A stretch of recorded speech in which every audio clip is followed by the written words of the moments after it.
What's good, YouTubers? My name is Gib The Great. Welcome back to another Forza Motorsport 6 video. Now, I know it's been a long time since I've come to Forza Motorsport 6, you guys, but I've only come back on the game today for a specific reason. Somebody in the comments section asked me if I could build a specific car for them in B class and go through a series in career mode for them. So that's what I'm going to be doing today with this 1997 Mitsubishi GTO. It is a lovely car, you guys. I do like it, especially with this livery. I think it looks absolutely amazing. But just before we head into the race, I'm going to show you what upgrades I've done to the GTO, just so we know like what to expect from it. As the person requested, they asked me if I could build it up to a B class, and that's what I've done here. So let me just take you guys the parts I've gone with it. So from bumper and spoiler, I've just pretty much gone with the Forza ones, just because it is more aerodynamic, and I think that's what we do need in this car, because as you can see, even with the aerodynamic parts on, it's still got a top speed of, it's still got a 6 speed start and 7.1 acceleration, and those are the highest stats. And then obviously it comes handling of 5.7 and then it's braking of 5.6. So this is a car that was meant to be very, very powerful, and I'm really looking forward to actually how it does on this series, because we're going to be going through the Nightfall series, as I'm sure you guys in a minute. We have the race tyre compounds on, and we have the maximum tyre widths that we could go for, 265s on the front and 265s on the rear. Funny story actually, when I put the front tyre widths on, I never realised how much of a jump this car got in PI wise, because it's 592 without the upgraded tyre widths, and it's now 600, so that's a difference of 8 PI, which is the biggest jump I've seen for tyre widths in particular. We do have a race clutch in, along with a race transmission, a race driveline, and a race differential, just to like stop like lone wheel spinning up and what have you. Brakes pretty much are the same. Handling parts, I've upgraded everything to its maximum potential, really, except from the weight. When I put the roll cage in, I was like, okay, I'm hoping I can get the race weight in, but when I was upgrading it before I put some engine parts in, it took it over B class into A class, which I don't really want, because obviously the person asked me to keep it within B class. But then again, the thought of saving £381 is it's pretty nice actually, I'm not gonna lie. But we gotta do what we gotta do. So engine parts, I think I've only put in a sport air filter along with a sport exhaust and the flywheel as well. Yeah, I believe that's all I've done with that. So that's the parts that we've applied to the car, you guys. And now what we're gonna do is we're gonna do the Nightfall series, and we're gonna see how far we get, because pretty much what I want to do in this is Your next race will be at Le Mans, host of the French Grand Prix since 1906. yeah, I forgot that she talks then. What I want to do is I want to kind of do like a little bit of a survival challenge. So essentially what I'm implying is that we race, and obviously in order to progress in the series, you need to finish in the top 3. So if I don't finish in the top 3, then I guess you can say we haven't got through to the next race sort of thing, you know. It's a bit weird, because I don't like it the way, I like it the way that you have to finish top 3, because it means that it gives you more of a challenge, but I don't in the same respect, because it just feels weird. Because essentially what it's asking you to do is like, oh, in order to prove you've got to be the best of the best, you've got to prove your worth, pretty much, and that means like you've got to pretty much just like alternate your thingy, really, like your strat and what have you, and your assists. Oh, and just for the record, you guys, this person commented on an episode where I was talking about limiting aggression, and I never really did it, but I've just turned it on for this video, I guess, because I want to see what how the drivatars act with it on, pretty much, because I think I've done the whole campaign with it off, so makes a change. Skill level, we're gonna leave it on unbeatable, because that's how we've done it throughout. Assists, as you can see, the only thing that I really matters is a braking line only. Like it's on the track for braking zones only. Braking is off, steering is simulation, traction control and stability control are off, shifting is manual as always, and then can't do anything to the damage and rewind because of the dare mod we have installed. Right. I think I've gone through everything, so thank you to the person who commented this, and I really hope you enjoy watching this. Hopefully we can try and see how far we get, because that means that we should be able to progress. Is hoping. Oh, we don't get off the line very well. That's probably because of the race clutch I put in. That's probably the reason why we didn't. Actually, it might be due to the differential as well, actually, so yeah, there's that factor as well. But everyone is... Even though this has good acceleration, everyone's just beating me off the line for some reason. Probably because like their cars are 4-wheel drive and this is, I think this is rear-wheel drive. Thinking about it, I can't be too certain.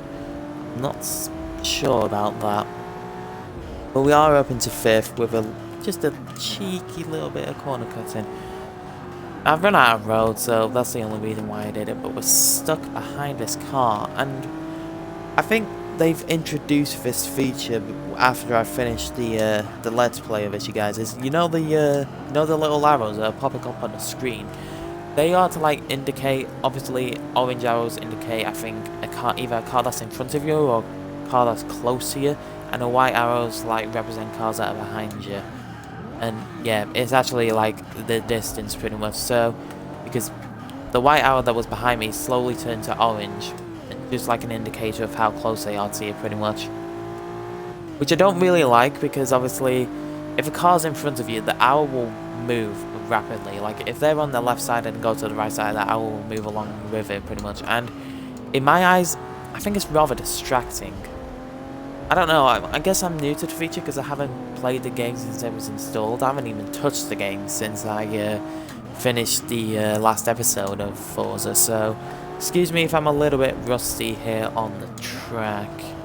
Just as I said, because I should have really like had a little bit of a practice run with his car, just to see like how it feels and how we're gonna dive up the inside here. Right, so we are in 4th, and obviously in order to progress we need to finish in the top 3, so we only have 2 laps left, so it's not that long of a race, but hopefully we should be able to try and stand a chance of getting into 3rd. Otherwise I might have to do a little bit of cutting corners in order to try and progress, because I really don't want this to be like the end of the video. Pretty much it's just the one race feature in the car, because the person asked me to like do it in career mode specifically, and I was just like, okay, I guess I can do that for you. I mean, it's always nice because I like the levels of interaction in the comment section down below. And I always ask you guys, I think I asked you guys at the end of the last episode as well in the series, if you guys want to see me do multiplayer or have any requests you'd like to see me do or something, then just leave it in the comment section below. And I'm actually quite surprised it took a long time for me to do it, because obviously I haven't played the game in such a long time and I've gone really deep in my braking zone there. So, I feel a little bit more rusty than if I did like when I was in the zone. You know, I've been playing this game for a couple of days on a trot now, and I will be able to feel a lot more comfortable, but now I just feel like I'm just stepping into the game for the first time, because I haven't even played it that long. So, that's why I had the idea of like doing a practice run, but then I decided against it. But, hey ho, you never know. Right, so let's go down into 1st. I just want to try and prove this person proud, because they mention like how they were impressed with the game and my driving style pretty much. So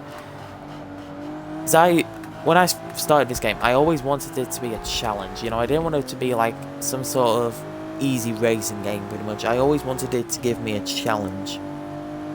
So it's helpful because, oh my god, I think that's a Lotus Carlton in front of me, which is super duper fast in the speed, so we'll have to try and get him in the corners. I always wanted the game to be challenging pretty much, and that's what I did in my Let's Play of it. So hopefully if you guys want to see some more stuff like this, or if you have any car requests that you'd like to see me build up into a specific class or race with, pretty much stock or customize, is up to you, then just let me know in the comment section down below, because I have a lot of Forza credits. I am not doing anything with that anytime soon.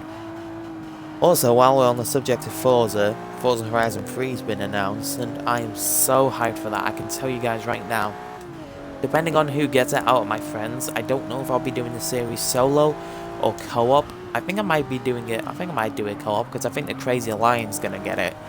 So, if we can have a 2-player co-op rather than a solo, that'll make my day, because I've always wanted to do a Forza game co-op, and I know it's taken them quite a while to introduce that feature, but it's been something that I think a lot of the Forza community has been asking for, that I've been pondering about pretty much.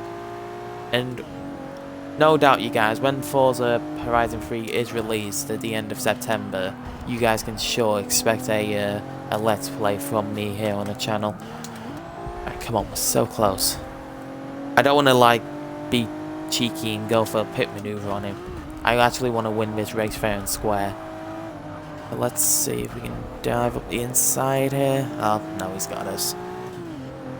Ah, well played. Well played.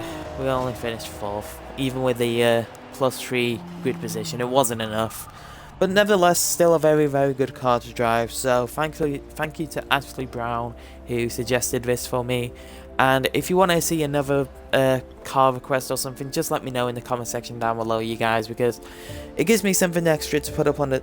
I don't want to say it gives me something extra to put up on the channel just for an upload, but it's something different, you know. I like to do this sub-series within a game, pretty much. Like Overwatch on the channel, you can do so much on that game. You can do normal multiplayer, you can do roulette, where you can play a random character. You can do the weekly brawl, which I actually need to check because today is Wednesday actually, and competitive as well being a new feature. So really looking forward to seeing what else we can do with this. If you guys want to see like some showcases, for example, in this game, you know, I have done quite a bit of a few of them, because 24 hours stream we went through some of them. So if you guys want to see some of the cases or another car specific challenge, then please let me know in the comment section down below. But thank you guys so much for watching, and once again thank you to Ashley Brown for the request. Please make sure you leave a like and subscribe if you guys did enjoy, and until next time, you guys, I'll see you guys soon.